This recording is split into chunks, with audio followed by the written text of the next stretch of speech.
Can we ask for office hours if this will not be reachable?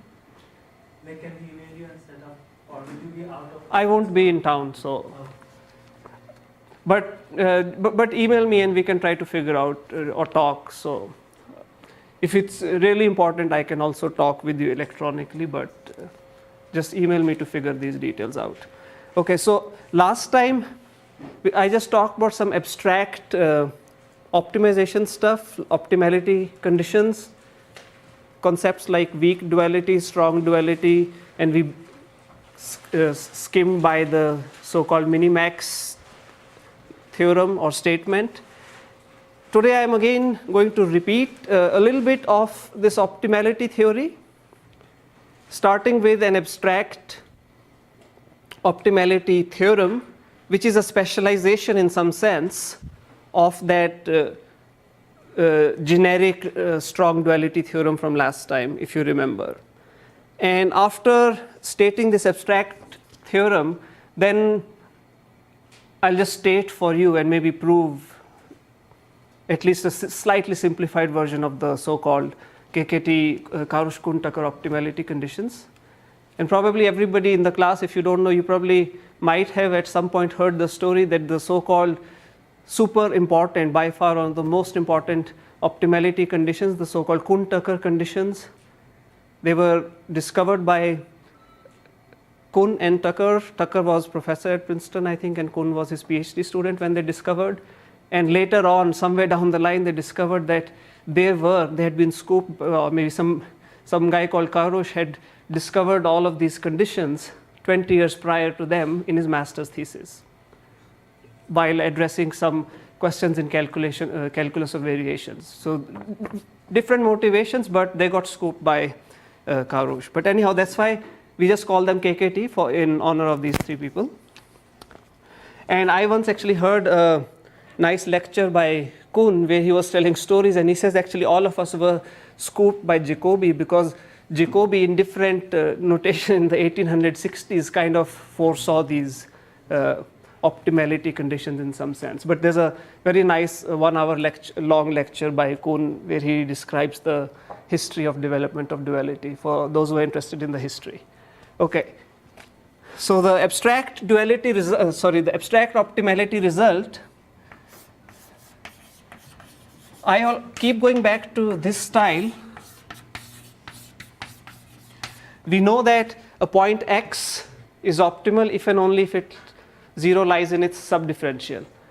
We are talking about convex functions. If the subdifferential is appropriately defined, then same thing holds for critical points or stationary points of non-convex problems also, but we are going to stick to convex problems today.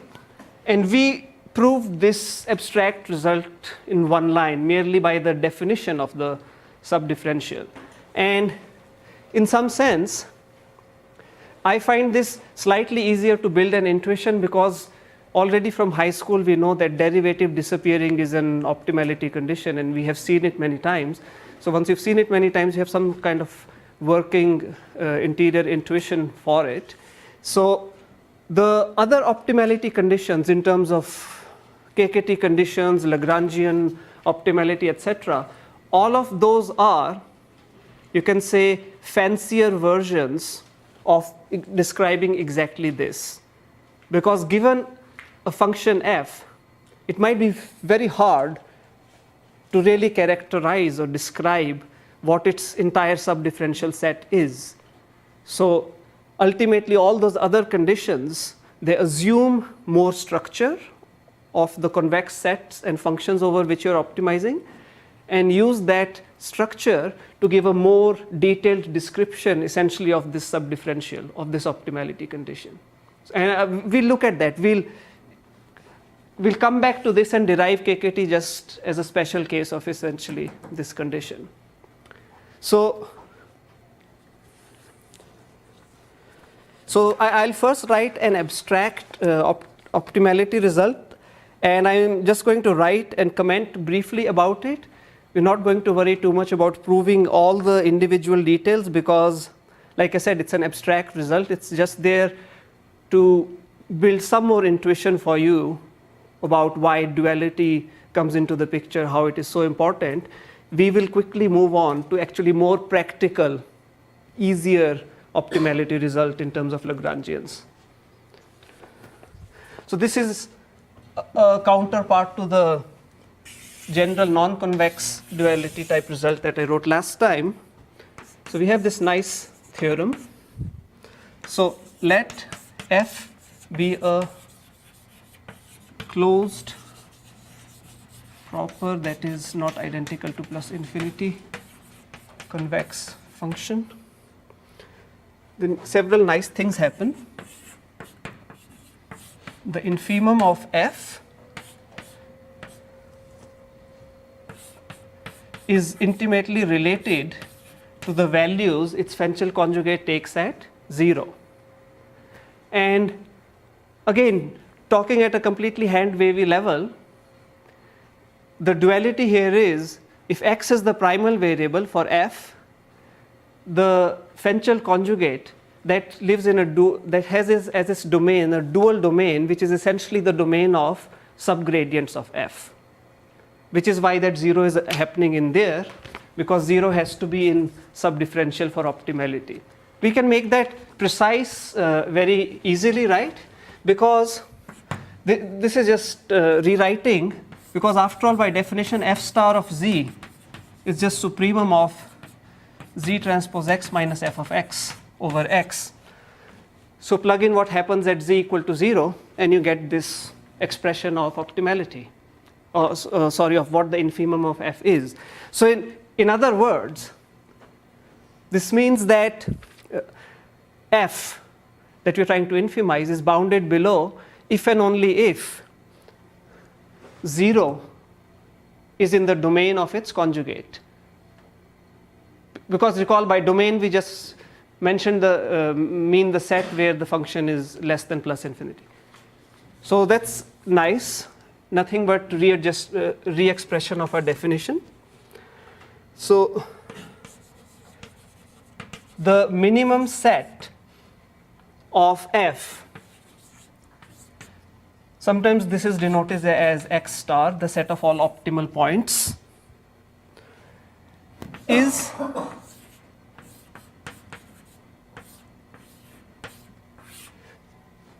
so all the X that are minima that attain a minimum value for the primal, they have to just lie in the subdifferential of F star at 0. Again, this follows, we'll see it follows. So in other words, you can say that, because we said the minimum set, so that means minimum is attained if and only if this subdifferential is non-empty. So this is just another way of saying. Again, these are not really usable because testing each of these explicitly is as hard as solving the problem. But this is just to get some idea where, for the world of convexity, how nicely just the notion of Fenchel conjugate is allowing us to get a dual view on optimality.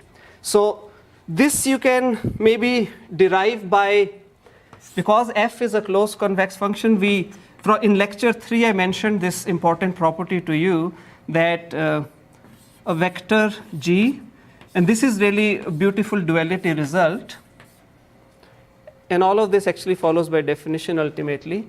So G, little g, I just mean it to be some subgradient.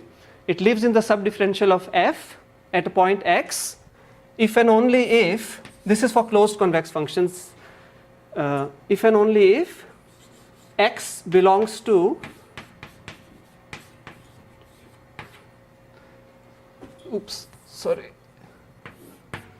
X lives in the subdifferential at G of the Fenchel conjugate. So they are inverses of each other. And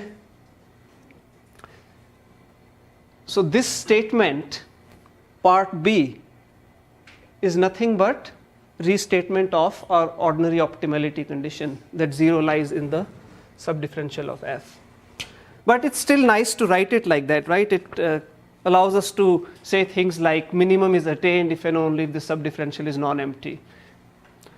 Okay, and the last one, no, not last one.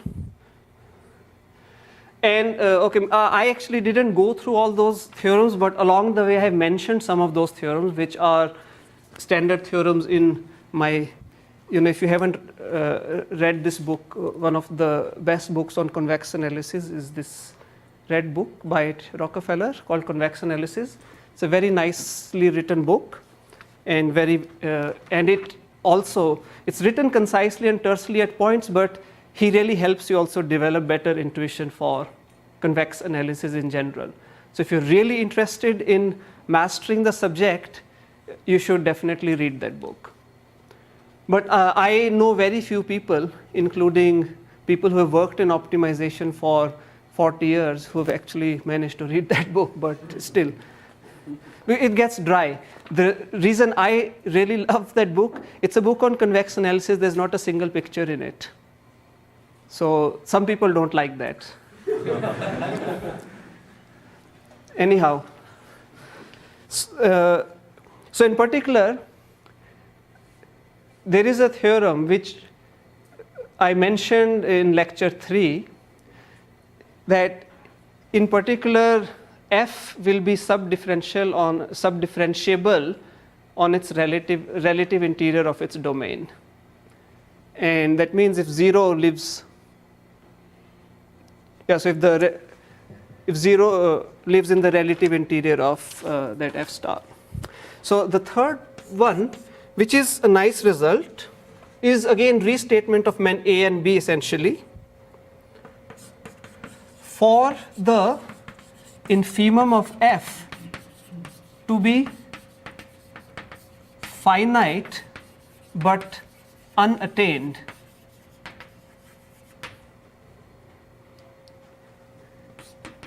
it is necessary and sufficient that f star 0 be finite, but you can say, and there's an alternative characterization of this thing which I'll just mention here. So this is saying that, okay, suppose f has an infimum which is finite but it's not attained. What is it that breaks? Well, I said it's necessary and sufficient that f star 0 be finite. Well, that's just line 1. And it is unattained. Step B said the minimum set is just this subdifferential. So whenever it's not attained, that means that subdifferential is empty. So when is that subdifferential set empty? So there is an alternative characterization of subdifferentials through directional derivatives. I'm just mentioning this because in a couple of papers that we might look down the line, we might need to invoke directional derivatives. So one can show that. Okay, so first let's just prove this short lemma that a vector g belongs to the subdifferential of f at x if and only if the directional derivative of f is bigger than g times y for all y. And what is the directional derivative? This is just defined as lambda decreasing to 0, one-sided derivative.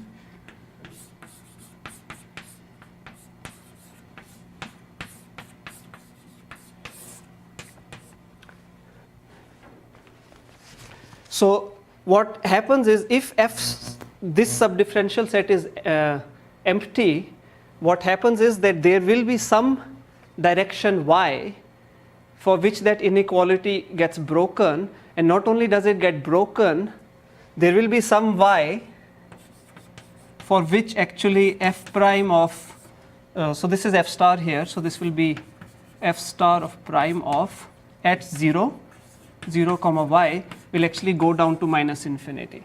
Again, it's not, all of those statements are not obvious, but it's just additional information I'm telling you of intuitively what happens that breaks that makes that subdifferential set empty is there is a nasty direction in which the derivative becomes unbounded to minus infinity. That's all. That's what it's saying. Yeah. So what depth does this hold? Pardon? The convex. Just convex. Yeah. So in some sense, you can the convex, because convex functions have essentially monotonic derivatives, which is what plays a big role in this business here. But it's just, again, all of this is abstract. None of this is yet runnable on my computer, so I'm not so happy yet. But it's just to tell you that there are these equivalent nice characterizations, and what can be breaking is that there is this one, you just have to find one direction where the derivative blows up, even though the function is finite. Okay, and two other things that I'll mention, which are part of this theorem, but let's see. I should have written in the other order, but let's push this up and get these two guys down.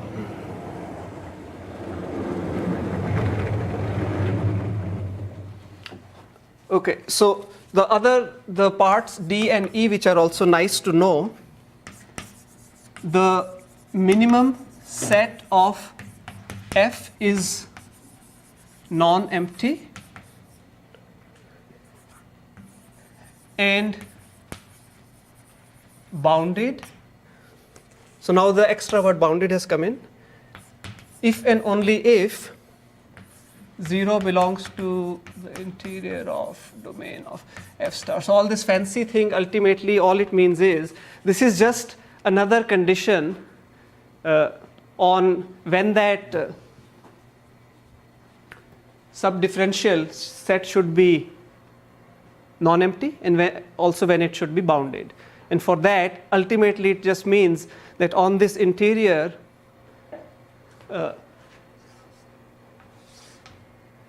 this F star doesn't explode to plus infinity.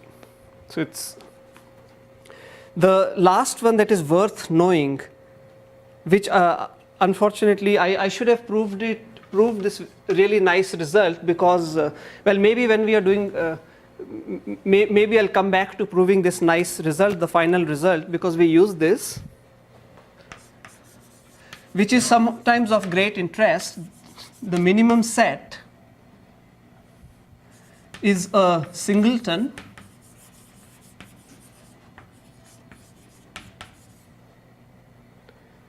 if and only if F star is not just subdifferentiable but actually differentiable at 0. And this follows from, I mentioned this in lecture 3, but unfortunately I didn't prove it, which is, I think, a lapse is worth knowing that, if the subdifferential of a convex function, let's say if this is a singleton, then it is actually differentiable, and that value is exactly the value of the gradient at that point. So that is just an rewording of that result. Again, we do not always really need to prove it this way, but sometimes we might be faced with some kind of an implicit function where you cannot maybe, or it'll take lots of algebra for you to prove somehow that it has a unique solution. So often you can, by additional assumptions like strict convexity, strong convexity, etc., you could guarantee unique minima. Sometimes you cannot. And even if you can, I'll show you later an example of solving a non-convex optimization problem based on gradients, where gradients are obtained by solving convex optimization subproblems. To treat those quantities as gradients, we need to appeal to ultimately this type of result.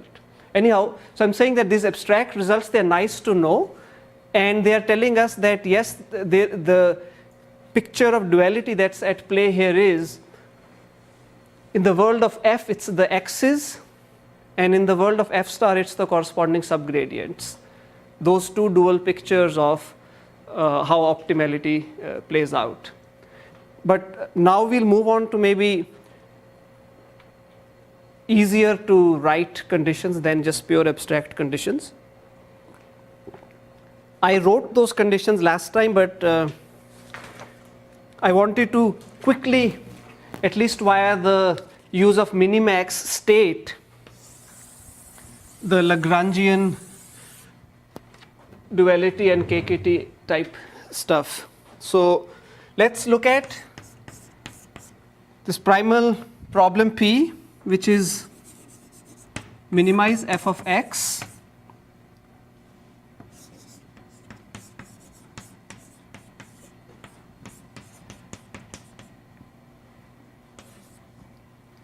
so the first R constraints are inequalities. The rest of those are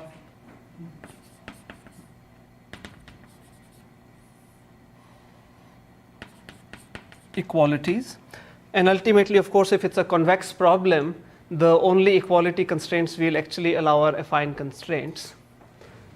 And you can throw in, if you want, additional stuff like, there's an abstract, some convex set C in which X should lie. That C might as well be Rn, or it could be some other domain restriction that we want. So the Lagrangian on this, L, is,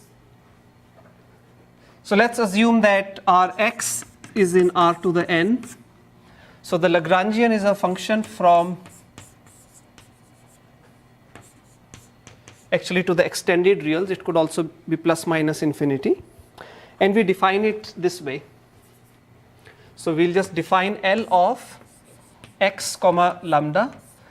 There's a slight, to avoid writing too many symbols, I'm slightly overloading lambdas to also handle the equality constraints, but that shouldn't bother you too much.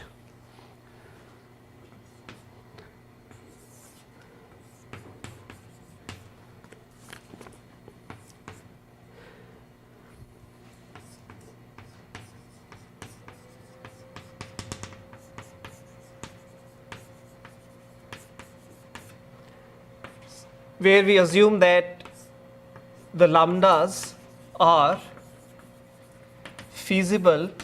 By that I mean that the first R lambdas, that is lambda 1 through lambda R, are non-negative, and the other lambdas are just real numbers. So when I say feasible, just plug in that the ones corresponding to inequality constraints are non-negative. That's the kind of Lagrangian we had derived last time. So right now I'm just saying let's define it that way. And we'll call it minus infinity if lambda is infeasible. And we can also call it plus infinity, say if x fails to belong to this constraint set C. That set C may be there or may not be there. Okay, so this is, so this Lagrangian that we have just defined here, again, we are clever because we've already seen this. It's coming up with these things in the first place is maybe trickier, but we'll essentially come up with the Lagrangian as a byproduct of our zero belonging to the subdifferential set. That's what I really like about that definition. So just an important point to note that this guy L here, it encodes essentially knowledge about the entire optimization problem. From this L you can recover the original problem P, because that L of x comma 0 will give you the objective function, and by suitably selecting the lambdas and subtracting out L of x comma 0 you can recover the constraints. So it's a or I don't know, less compact representation of the original problem, but it captures the whole problem. Okay. Now the slightly more interesting part. Last time we did look at stuff like inf over x, sup over lambda for L of x comma lambda, and we also looked at when can we flip around things and so on, right? So, and we said that some point will be called a saddle point. So when I described that minimax business last time, I wrote some function phi which had two arguments, and that time we did not really specify what phi is. L is just a very special instance of that phi where it has more meaning, but we proved some weak minimax inequality, and then I told you that a point x bar comma lambda bar is called a saddle point if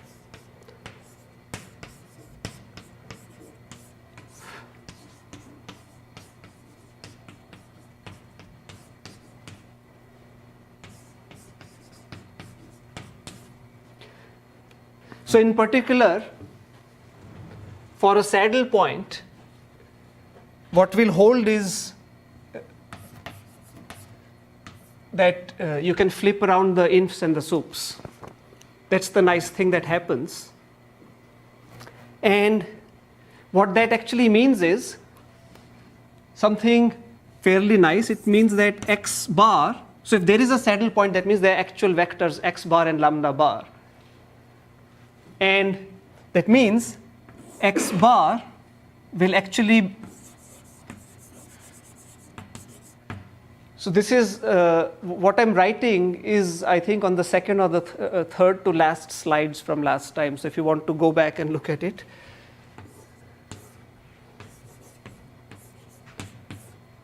Same kind of thing will hold for, with an argmax will hold for lambda bar. So that means if x bar comma lambda bar is a saddle point, that means x bar belongs to the argmin of this Lagrangian L. And now you know from our simple condition 0 belongs to,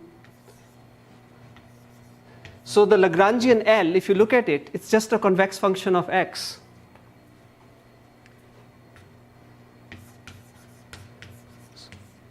So this had better hold. That's just the subdifferential inclusion condition. And that condition, after some more work, will start looking like, after some more assumptions, so I'll just write it out in an explicit theorem. What was the first guy? What? Sorry, how is Lagrangian convex in X? Sorry, what did I, where did you say, just a sec. Oh, you're saying this thing? Yeah. That should be an x bar. All of these are convex functions. Yeah, means, sorry, I didn't say that, but these are affine functions, the ones with equality, and these are convex. Without that, we would maybe be able to make a statement only about necessity, not about sufficiency, because the derivative disappearing is still a necessary condition of optimality, right? And means we proved that maybe in lecture 1 or 2. So this thing will boil down to ultimately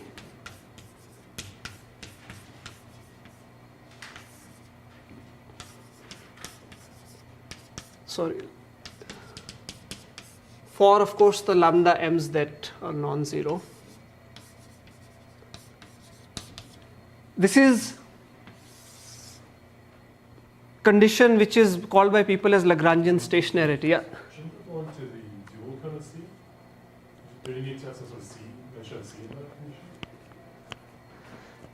Okay, so the way we defined that L is it becomes plus infinity if x is not in C. So this set that we even write 0 belongs to that set means that set had better be non-empty, and that set will be non-empty. For it to be non-empty, x bar had better be feasible. So it's kind of built into that plus infinity is sitting there to build that into that. It's a slightly messier notation, but a very good point, really good point. Okay, so we have, in some sense, if you stare at it long enough, this essentially gives the most important part of KKT optimality conditions, because we have said that if there is a saddle point, so we have said that if there are these Lagrangian multipliers which give us a saddle point, then the corresponding x bar gives you the primal optimal. So let's write that down as a formal theorem called the KKT theorem, but I'll derive it. Means right now, in some sense, this one is starting from, suppose we have a saddle point. We might also have to work the other way around to show when there is a saddle point, right? I'm not telling you right now what allows us to assume that there is a saddle point. So this is one direction. It says, suppose we have a saddle point, we are done. But finding conditions which guarantee existence of that saddle point, that has been subject in the world of minimax since von Neumann discovered a brilliant connection. But I'll mention that soon. I think it will be lambda bar. Did I not write lambda bar? Because this is a lambda bar here. Okay, these are the indices of lambda bar. Thanks for catching the, I don't know what are the typos on the blackboard called, but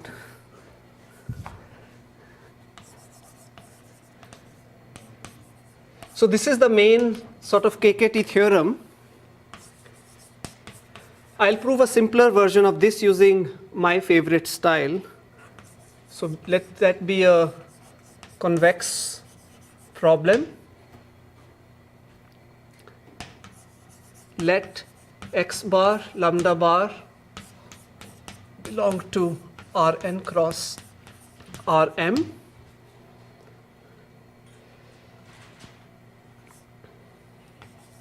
So in order that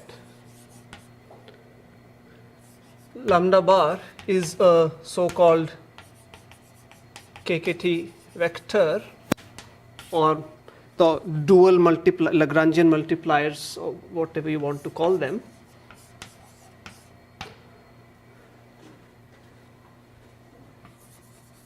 and x bar and optimal solution to P.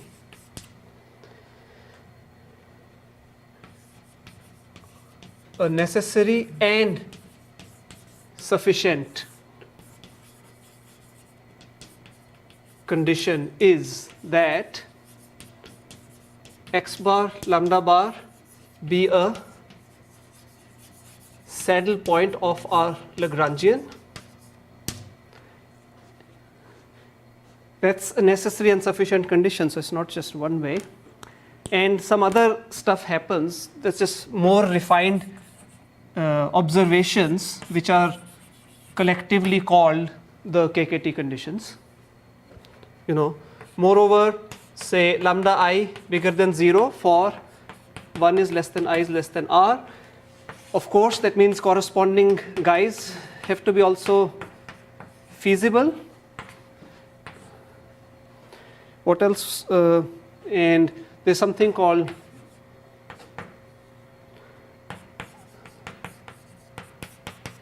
so-called complementary slackness. I'll mention that. And then, of course, the remaining i's for the equality constraints are also fulfilled. And, of course, the most important is that 0 belongs, that Lagrangian stationarity condition that I've written above. So these conditions collectively are called the KKT conditions. Now plug in, assume all the functions involved are differentiable. This reduces to the standard KKT condition that you see in for example, chapter 5 of Boyd and Vandenberg. So to restate what you said, you're saying that if x bar and lambda bar is a saddle point, then x bar must be a primal optimum and lambda bar must be a KKT vector, that is, they satisfy the KKT condition. So that saddle point condition is quite a strong one. It implies the KKT condition. Yeah, yeah. And this I kind of hinted at, but I'm not going to go there. I'll describe maybe a more intuitive, at least to me, more intuitive proof than this one. But I hinted at it in the last slide of previous lecture, that ultimately the existence of the saddle point boils down to the corresponding subdifferentials of the convex and the concave part of the Lagrangian, those subdifferentials being non-empty and containing appropriate zeros, etc. So ultimately, it is all to ensure the first line that I wrote there, but sometimes in a convoluted way. So let's look at what I find natural and pretty, very short natural and pretty derivation of KKT. So maybe I can erase that, but after using this board. So we'll assume a slightly simpler setup and work with what we have been doing so far. So suppose primal problem is slightly simpler, that we are minimizing f of x and over hi x is less than or equal to 0, that we have only inequality constraints. And assume the set C that I had mentioned in the beginning, that we are optimizing over entire Rn. With the same kind of derivation goes through with some more care, but the main idea is what we are going to look at now. And you've actually already seen this idea. I've mentioned it a few times. So corresponding to each constraint function there, just let's write it slightly differently. So define C of I, this is a common device, to be the set of vectors. I'll actually drop writing x belonging to Rn all the time, if that's what it means, for which we have feasibility. Okay, just one more assumption here in this particular derivation. All the HIs are finite valued over the entire domain, that is over Rn. And convex functions that are finite valued over entire Rn end up being, by a theorem in that book, continuous over that entire set. And that continuity is good because that gives them full interiors rather than just relative interiors. But it's slightly simplifies the description here. And so we have C1 through Cm, m different constraint sets. So another way of writing that optimization problem is minimize f of x such that x belongs to C1 intersection C2 intersection Cm. So that is pretty much standard convex optimization problem. As a list of your class projects, this is not necessarily a class project, this is a tricky research question I put on the project's webpage for those who are interested in thinking about such problems. The convex sets are closed under intersection but not under union, right? If you take a union, the union of two convex sets need not be convex. But the union of two convex sets is still not arbitrary junk. It still has more structure than the union of two arbitrary sets. And a kind of research question that I kind of thought about a few days ago is to look at optimization problems where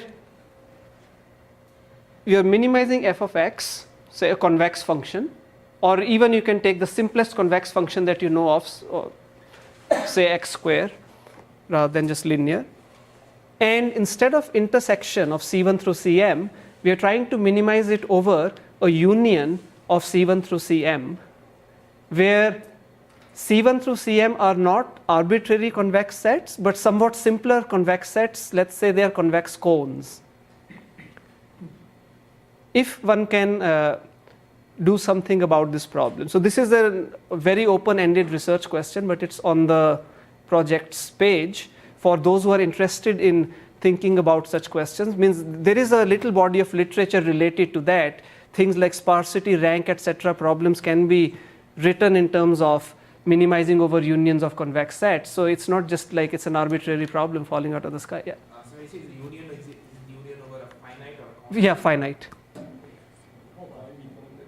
Minimize over all different sets and then Pardon? can't you just minimize over different sets and then you pick them?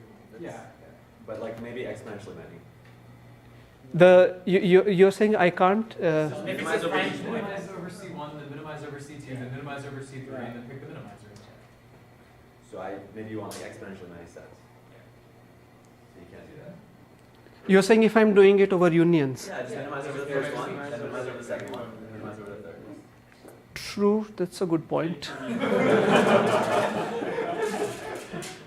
No, but for like But It's uncountable then.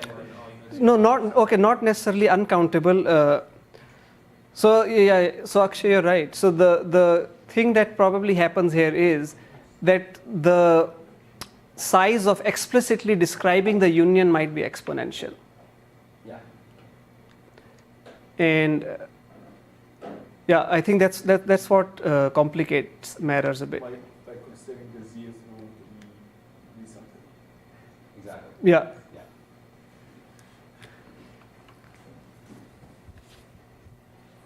Okay, so what I'm going to do now here is, for this simple problem, let's rewrite it in our standard constraint form.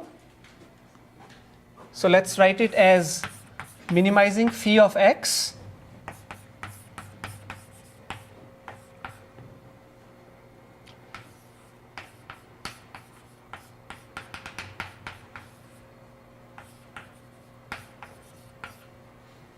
So our aim is to now minimize this function, which is just a sum of fx with all the other indicator functions, right? So this problem is the same as this one, is the same as that one. It's just change of notation. And now we do what we did already in lecture 3, a necessary and sufficient condition. So an optimal solution to P will be some vector x bar such that 0 belongs to the subdifferential at x bar. And we need to analyze the subdifferential of this sum of convex functions, and this is where essentially the so-called Slater's constraint qualification helps you, because I mentioned to you Rockefeller's theorem, which allows you to obtain the subdifferential of f as a sum of subdifferentials of other functions. Which reminds me, Emma had mentioned something where I gave a wrong answer, that if subdifferential, if one of the guys in there has an empty subdifferential, then the whole sum becomes empty. That is by far one of the most important things to worry about. So it's very important. Okay, so now, so assumption, we are making this assumption that there exists some x such that hi of x is strictly less than 0. That means there is some x which implies that the intersection of the interiors, because that will be satisfied with strictness, and mind you, this depends on f being finite all over, is not empty, which implies by Rockefeller's theorem that is going to be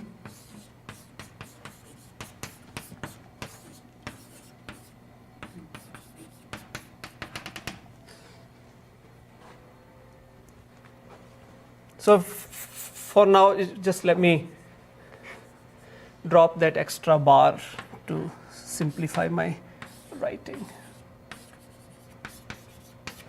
Okay.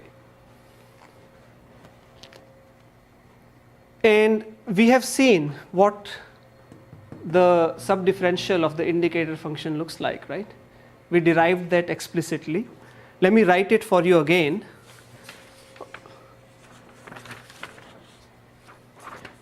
I'll just write it here. So yeah, let's continue the proof over on this side.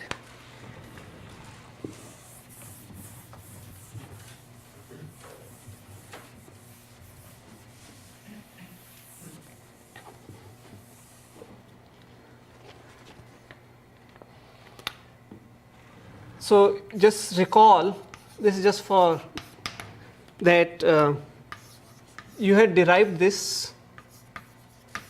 It has a special name. It's called the so-called normal cone because it's a cone. It's just the set of vectors G such that for all y, say belonging to C. So that's just the definition. So if a G sits in that set, then so does lambda times G for non-negative lambda. So in other words,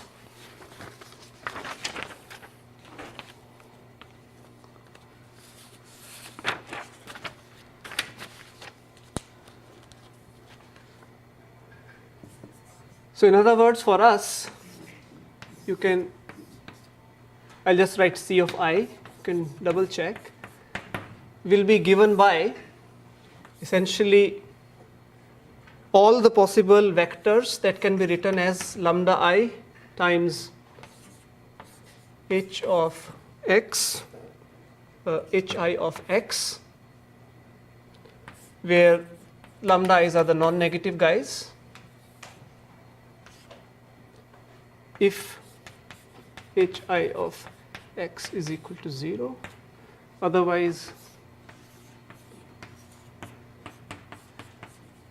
if it's in the strict interior, then there'll be only just one guy. Otherwise, if it's outside, if the x is outside, then that means the constraint is violated. Then I should write this as. So using that, the subdifferential that you have seen before,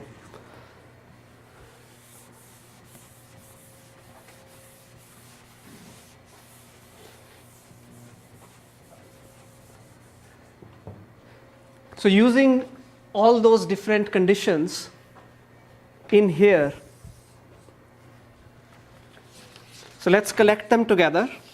So thus, this being a sum of those guys is not empty if and only if x satisfies all the constraints, right? If it doesn't, then one of the subdifferentials will be empty, and when you add an empty guy to a non-empty guy, you get emptiness. So all the constraints had better be satisfied. And so this is for all the constraints. And then we just collect the union of all possible combinations of those guys with non-negative coefficients. So that will essentially be, union of essentially over all suitable lambda I non-negative of those sets of the type. So they will end up looking like vectors of this form. So this is union over vectors of this type, okay? Union over all possible non-negative H1. So really just notation has been moved around, and one of the most important objects therefore in non-smooth convex optimization is the subdifferential set of an indicator function. And again, it's not easy to characterize that set in general, right? You can, what lies inside that set, what doesn't lie inside that set, essentially means being able to test feasibility. Is a given point inside that set or not? And it's not always easy to test feasibility. So again, but this is just for stating what are the conditions, and based on your problem, it may or may not be easy to test these conditions. So you can then compactly write union over all possible such vectors. So there's a compact way of, where did that go, of capturing those conditions, and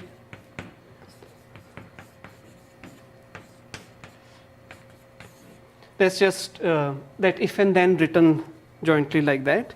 So in what has happened there now is we have essentially, when we write that 0 belongs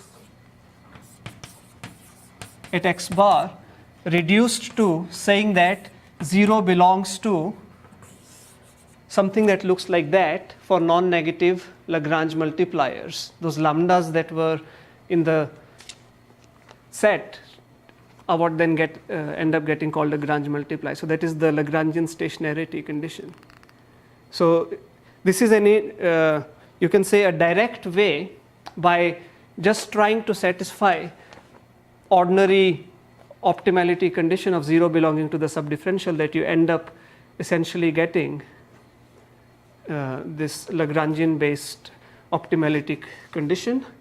This is essentially the KKT vectors, and we did use, so this is a place where that Slater type assumption does get used, is what allows you to add up the subdifferentials of those indicator functions. Okay, so this means depends on perspective. I find this derivation of KKT much easier than deriving pictures and doing strong duality. I don't know. Some people are fans of pictures, but I have a tough time with pictures. Hence, unfortunately, I did not take you through a pictorial proof. I find the algebraic proof somehow easier to digest. But if you don't like it, then you may consult some books which are referenced from the class webpage for more pictorial proofs. So I'll mention in particular for people who really like stuff based on pictures, like Dmitry Bersekas, he's a professor of optimization at MIT. He's one of the most prolific book writers in the area of optimization. He's done a lot of book writing on every conceivable area of nonlinear programming. And he's a master of the grand master of this subject. He told me that he got sick of Rockefeller is his friend though, but he said he got sick of Rockefeller's book without pictures, so he decided to write his own book on convex analysis and optimization, which is full of pictures. So for those of you who like pictures, you may enjoy his book. Okay, so I was going to mention again, these conditions are easy to state. How about what do they look like? Okay, let's just let me just ask you here. Okay, let's actually write it here. What do these conditions look like? For example, for the simple problem, I'm minimizing ax minus b square such that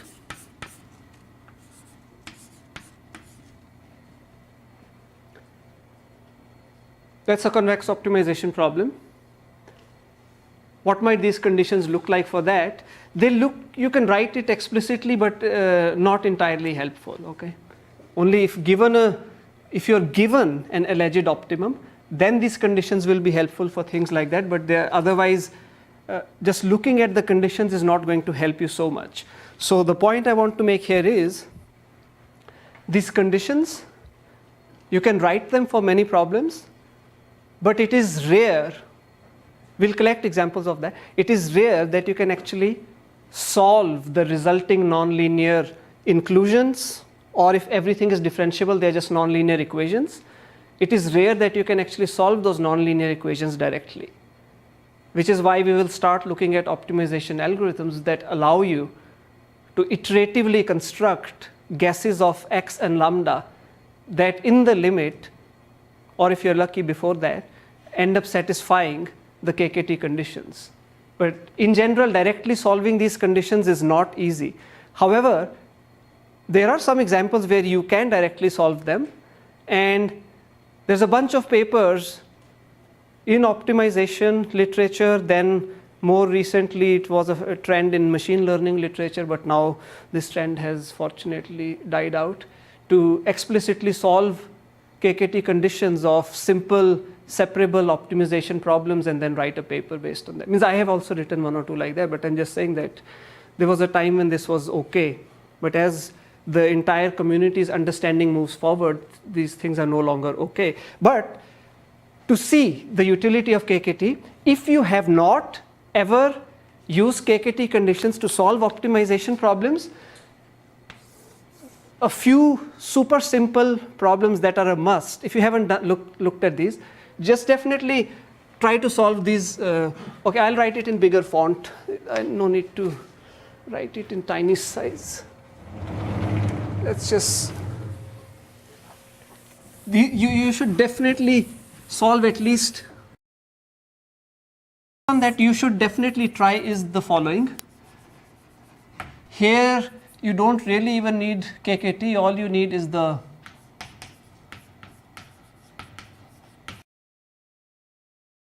A is nothing but trace of A star A, square root of that.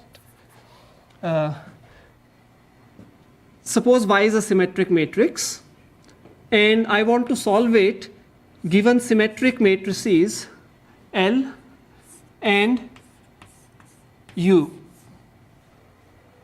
So this is the matrix version of this problem here. But let's see, let's try to, we haven't so far talked about KKT for semi-definite, right? Because so far Lagrangian, KKT, etc., whatever I said, all of that happened in R to the n. And the semi-definite cone is not R to the n, it is a subset of that, but it's still different. But you can repeat pretty much the same thing. So let me just quickly maybe show you the crux of deriving Lagrangians, etc., for semi-definite, on the semi-definite cone.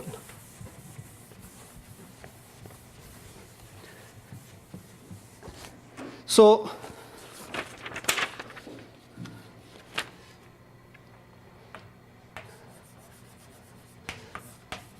now we are working with, say, matrix variables, trace of C times X, subject to trace of AI, X is BI, and X is semi-definite.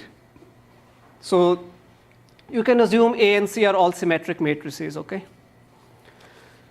And we want to kind of create a Lagrangian dual for this problem. So one quick step that justifies why we construct the dual the way I will is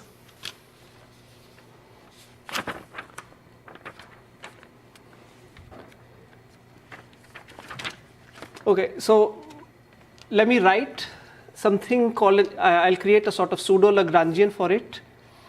I'll write X as the primal variable. I can write, say, nu for the equality constraints. And for the matrix constraint here, the so-called structural constraint, I'll introduce a matrix Lagrangian variable.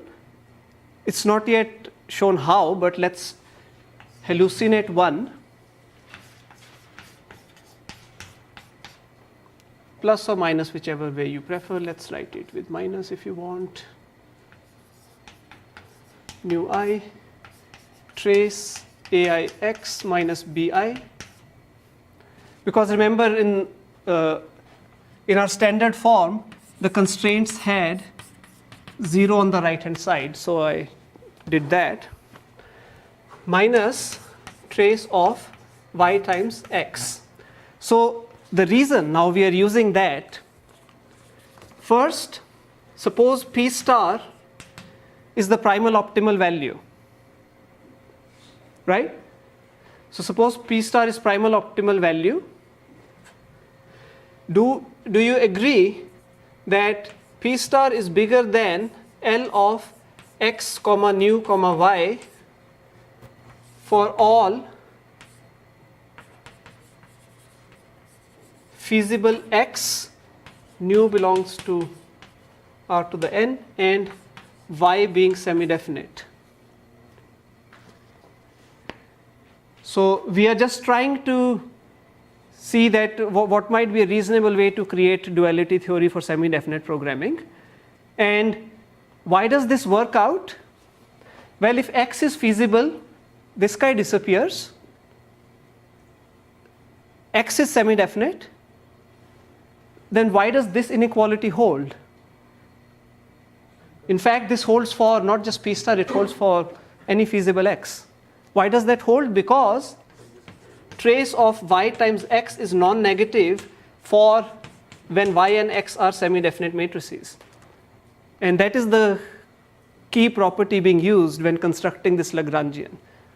Without such an ordering property on that cone, we wouldn't be able to construct such a simple linearized Lagrangian for these guys. So it's just that super humble lemma that allows you to have a reasonable. So by following the previous style, ultimately you'll end up proving weak duality. Like we just follow the derivations that we did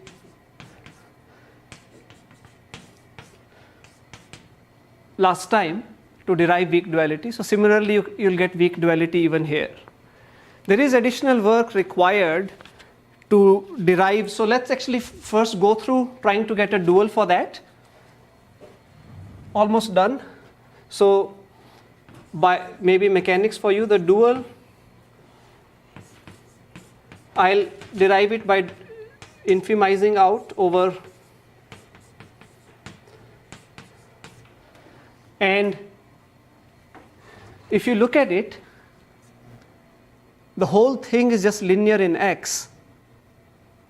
So it can descend very easily to minus infinity unless the correct things become 0. So this linearity and sublinearity, etc. relations, they are at play here. So you can then see that so the parts depending on x, if you put them together, they are sort of like c minus nu I ai minus y, essentially trace of that times x, right? That's the part depending on x. I just collected them together. So this initial multiplier had better be 0 to prevent us from descending to minus infinity, which then gives us that g of nu comma y, collect the parts depending on nu, minus of b is b transpose nu, if c minus sigma I nu I ai minus y is 0, otherwise it's minus infinity. So that's your dual. And you're trying to maximize the dual, so the dual's finite domain. I'll have to go back towards this side.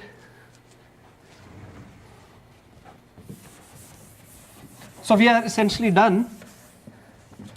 So you get the dual optimization problem will be then maximize b transpose nu such that, what was it, c minus, okay, nu I ai minus y is equal to 0 and y is bigger than equal to 0. So you can eliminate that extra slack. Y is like, now you can actually eliminate that. This will boil down to then c minus nu I ai being bigger than equal to 0. You can get rid of that. So you get so-called conic form of the SDP. And at this point, I encourage you to look at, say, the last 2 pages of chapter 5 of Boyd and Vandenberge, and also do exercise 5.44. They establish a nice connection between primal and dual of semi-definite programming. I don't have time to go into that, but it's worth mentioning. For the world of linear programming, as soon as you're feasible, either in the primal or the dual, strong duality holds. But for semi-definite programming, you need strict feasibility of either the primal or the dual. And this is proved, you can say, in exercise 5.44. Half of this part is proved in 5.44, and half of it is proved in the last 2 pages in chapter 5. And Laszlo Lovaas has very nice lecture notes on his website where he discusses semi-definite programming and how to use semi-definite programming. This is a classic set of lecture notes by Laszlo Lovaas on how to use semi-definite programming for relaxing hard discrete optimization problems. He has several very nice examples in there. In case you're interested, just Google for that and you'll find that. And one thing that I wanted to mention, What is strict feasibility? so it's like that, remember that Slater condition that once you have, so that would mean you would require a strictly positive definition. So there has to be some feasible guy in the strict interior of your constraint set for the constraints that are nonlinear. For linear constraints, you don't need, means this is an equality, it is already strict in some sense. Yeah, so that's what it means. One thing before we leave I wanted to mention, which we might exploit later if we work with large scale SDPs, is, so here again as usual in my convention there are m constraints and X is now an n by n positive definite matrix. So there is a theorem by Barvinok which says, under some small technical assumption, if the primal SDP is solvable, then, so if this particular formula, if this is solvable, which means doesn't become minus infinity or is not infeasible, etc., then there exists a solution x bar such that the rank of x bar, let's call it R, satisfies R into R plus 1 by 2 is less than or equal to m, where m is the number of constraints. And so at this point I should mention to you where this has been exploited to build one of the popular and successful semi-definite programming solvers. So you should definitely read. Again, I mentioned reading assignments, it's for everybody, but probably the interested ones amongst you will definitely read that. So you can read where this is exploited, this simple low rank connection, in a famous paper by Burer and Montero called a non-linear programming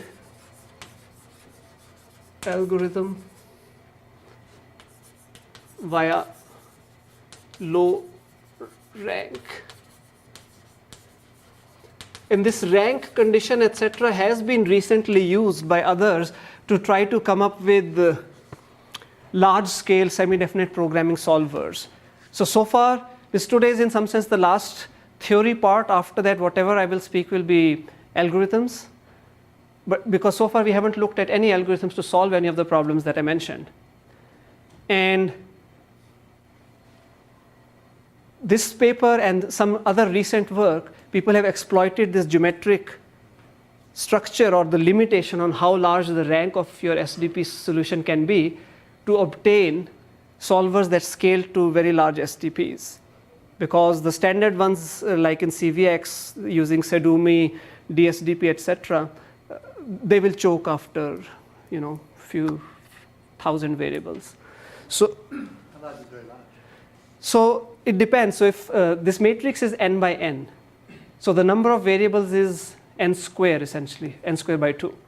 So depends on whatever fits into your computer. But so these days I think you can usually handle stuff with n equal to 5,000 reasonably easily. But after that it starts crawling because it takes substantial time to do any eigen computation, etc., with larger and larger matrices. But if you have a big enough computer, you can still maybe even tackle 10,000 by 10,000 dense matrices these days. But after that, it starts choking already. Yeah. So okay. So one of the projects that I have in mind is for those of you who care about software, is really building a large-scale SDP solver. So that will have to depart a little bit from what theory allows you, but it will be a very useful tool. But it's for those who care about the software part. There's some theory involved to actually justify the steps, but anyhow, that's one of the projects. Yeah. No, I just wanted to ask to what extent will they going into solving SDPs? Just to know that they can be solved, and from like I said, we will, when I look at large-scale optimization methods for general convex optimization, some of those you might think about saying, what do they mean for SDPs? Can you do something with them? So they will apply, and I don't know if Alex wants you to actually then solve very large SDPs. There used to be a competition who can solve the largest relaxation of max cut. And for many years, this solver by Burer and Montero was the guy who was solving the largest instances. But there's been too much work done in that. Yeah. Okay, I guess that's about it, what I had to say for today. So it took 10 minutes more than planned, but I'll see you maybe, I don't know, in 3 to 4 weeks.